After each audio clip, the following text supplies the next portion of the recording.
తలస్నానం చేస్తారు. చేసే ముందు పెద్దవాళ్ళు తల మీద నూనె పెట్టి ఆశీర్వచనం చేయడం, వెన్నుపాము నిమరణం ఆచారంగా వస్తోంది. ఆ స్నానం చేసిన తరువాత ఇష్టదేవతని ఆరాధన చెయ్యాలి. ఇంట్లో కులదైవం ఇష్టదైవం ఉంటారు. ఆ కులదైవాన్ని ఇష్టదైవాన్ని ఆరాధన చెయ్యాలి.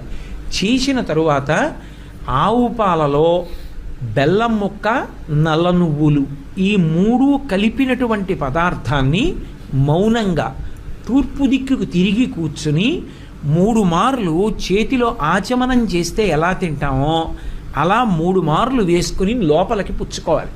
3 మార్లే. ఎందుచేత అంటే నల్ల నువ్వులు, బెల్లం, ఆవు పాలు కలిసినటువంటి పదార్థాన్ని 3 మాటలు పుచ్చుకుంటే వచ్చే పుట్టినరోజు లోపల ఏదైనా గండకాలం ఉంటే తొలగిపోతుంది అని. కాబట్టి ఈ 3 పదార్థములు కలిసినటువంటి దాన్ని చేతిలో